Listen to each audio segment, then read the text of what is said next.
देशवासियों, इस 25 वर्ष का अमृत काल के लिए जब हम चर्चा करते हैं, तब मैं जानता हूं चुनौतियां अनेक हैं, मर्यादाएं अनेक हैं, मुसीबतें भी हैं, बहुत कुछ है। हम इसको कम नहीं आंकते, रास्ते खोजते हैं, लगातार कोशिश कर रहे हैं, लेकिन 2 विषयों को तो मैं यहां आज चर्चा करना चाहता हूं। चर्चा अनेक विषयों पर हो सकती है, लेकिन मैं अभी समय की सीमा के कारण 2 विषयों पर चर्चा करता हूं। और मैं मानता हूं हमारे इन सारी चुनौतियों के कारण, विकृतियों के कारण, बीमारियों के कारण, इस 25 साल का अमृतकाल, उस पर शायद अगर हमने समय रहते नहीं चेते, समय रहते समाधान नहीं किए, तो वो ये विकराल रूप ले सकते। और इसलिए मैं सबकी चर्चा न करते हुए 2 पर जरूर चर्चा करना चाहूं। एक है भ्रष्टाचार, दूसरा है भाई भतीजावाद, परिवारवाद। भारत जैसे लोकतंत्र में जहां लोग गरीबी से जूझ रहे हैं, जब ये तरफ से देखते हैं, एक तरफ वो लोग हैं जिनके पास रहने के लिए जगह नहीं है, दूसरी तरफ वो तरफ लोग हैं जिनको अपना चोरी किया हुआ माल रखने के लिए जगह नहीं है। स्थिति अच्छी नहीं है। और इसलिए हमें भ्रष्टाचार के खिलाफ पूरी ताकत से लड़ना है।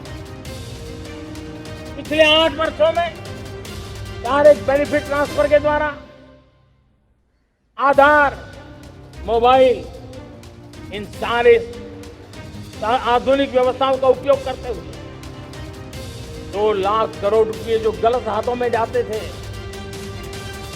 उसको बचा करके देश की भलाई के लिए काम लगाने में हम सफल हुए। जो लोग पिछली सरकारों में बैंकों को लूट लूट करके भाग गए, उनकी संपत्तियां जब्त कर करके वापस लाने की कोशिश कर रहे हैं। कईयों को जेलों में जीने के लिए मजबूर करके रखा हुआ है।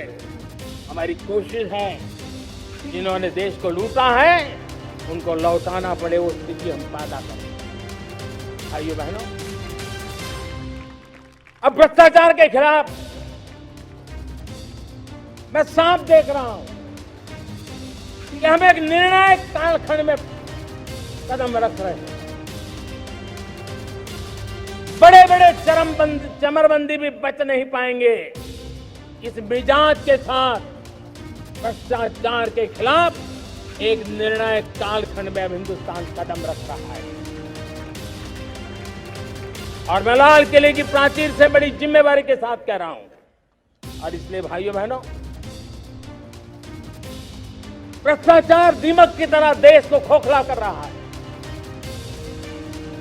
मुझे इसके खिलाफ लड़ाई लड़नी, लड़ाई को तेज करना है, निर्णायक मोड़ पे लेकर के ही जाना है। तब मेरे 130 करोड़ देशवासी, आप मुझे आशीर्वाद दीजिए, आप मेरा साथ दीजिए। मैं आज आपसे साथ मांगने आया, आपका सहयोग मांगने आया हूं, ताकि मैं इस लड़ाई को लड़ पाऊं, इस लड़ाई को देश जीत पाए और सामान्य नागरिक की जिंदगी भ्रष्टाचार ने तबाह करके रखी हुई है। मैं मेरे इन सामान्य नागरिक की जिंदगी को फिर से शान बान शान के लिए जीने के लिए रास्ता बनाना चाहता हूं। और इसलिए मेरे प्यारे देशवासियों, ये चिंता का विषय है कि आज देश में भ्रष्टाचार के प्रति नफरत तो दिखती है, व्यक्त भी होती है, लेकिन कभी कभी भ्रष्टाचारियों के प्रति उदारता बरती जाती है। किसी भी देश में ये शोभा नहीं देगा। और कई लोग तो इतनी बेशर्मी तक चले जाते हैं कि कोर्ट में सजा हो चुकी हो, भ्रष्टाचारी सिद्ध हो चुका हो, जेल जाना तय हो चुका हो, जेल गुजार रहे हो, उसके बावजूद भी उनका महिमा मंडन करने में लगे रहते हैं, उनकी शान शौकत में लगे रहते हैं, उनकी प्रतिष्ठा बनाने में लगे रहते हैं। अगर जब तक समाज में गंदगी के प्रति नफरत नहीं होती है, स्वच्छता की चेतना जगती नहीं। जब तक भ्रष्टाचार और भ्रष्टाचारी के प्रति नफरत का भाव पैदा नहीं होता है, सामाजिक रूप से उसको नीचा देखने के लिए मजबूर नहीं करते, तब तक एक मानसिकता खत्म होने वाली है। और इसलिए भ्रष्टाचार के प्रति भी और भ्रष्टाचारियों के प्रति भी हमें बहुत जागरूक होने की जरूरत है। दूसरी एक चर्चा मैं करना चाहता हूं, भाई भतीजावाद। और जब मैं भाई भतीजावाद, परिवारवाद की बात करता हूं तो लोगों को लगता है मैं सिर्फ राजनीतिक क्षेत्र की बात करता हूं। जी नहीं, दुर्भाग्य से राजनीतिक क्षेत्र की उस बुराई ने हिंदुस्तान की हर संस्थाओं में परिवारवाद को पोषित कर दिया।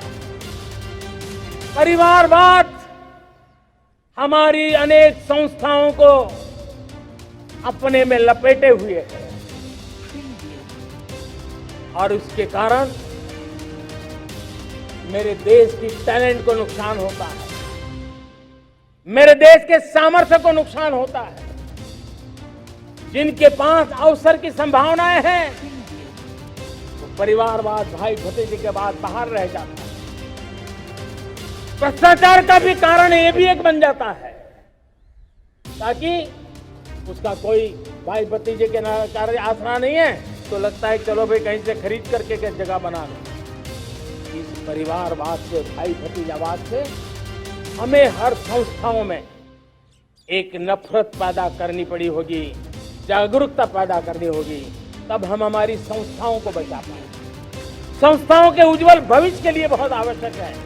उसी प्रकार से राजनीति में भी परिवारवाद ने देश के सामर्थ्य को सबसे ज्यादा अन्याय किया है। परिवारवादी राजनीति परिवार की भलाई के लिए होती है, उसको देश की भलाई से कोई लेना देना नहीं होता। और इसलिए लाल किले की प्राचीर से तिरंगे झंडे के आन बान शान के नीचे भारत के संविधान का स्मरण करते हुए मैं देशवासियों को खुले मन से कहना चाहता हूं, आइए हिंदुस्तान के राजनीति के शुद्धिकरण के लिए भी, हिंदुस्तान की सभी संस्थाओं के शुद्धिकरण के लिए भी हमें देश को इस परिवारवादी मानसिकता से मुक्ति दिला करके योग्यता के आधार पर देश को आगे ले जाने की ओर बढ़ना होगा।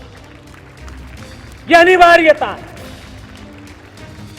वरना हर किसी का मन कुंठित रहता है कि मैं उसके लिए योग्य था, मुझे नहीं मिला क्योंकि मेरा कोई चाचा, मामा, पिता, दादा, दादी, नाना, नानी कोई वहां थे नहीं।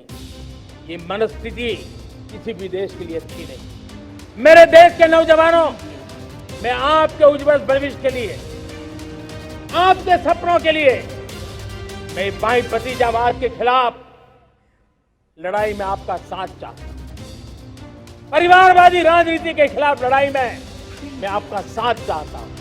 ये संवैधानिक जिम्मेवारी मानता हूं मैं, ये लोकतंत्र की जिम्मेवारी मानता हूं मैं, ये लाल किले के प्राचीर से कही गई बात की ताकत में मानता हूं और इसलिए मैं आज आपके साथ अवसर चाहता हूं। हमने देखा पिछले दिनों खेलों में ऐसा तो नहीं है कि देश के पास पहले प्रतिभाएं नहीं रही है, ऐसा तो नहीं है कि खेलकूद की दुनिया में हिंदुस्तान के नौजवान, हमारे बेटे बेटियां कुछ करनी, लेकिन सिलेक्शन भाई भतीजेवाद के चैनल से गुजरते थे और उसके कारण वो खेल के मैदान तक, उस देश तक तो पहुंच जाते थे।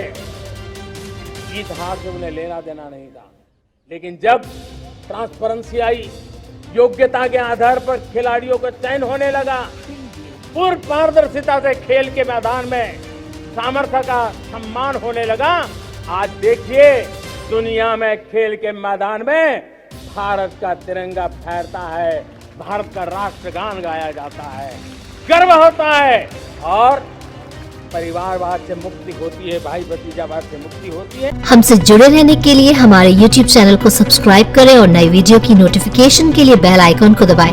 अगर आप ये वीडियो Facebook पर देख रहे हैं तो लाइक जरूर करें और ज्यादा से ज्यादा शेयर करें। धन्यवाद।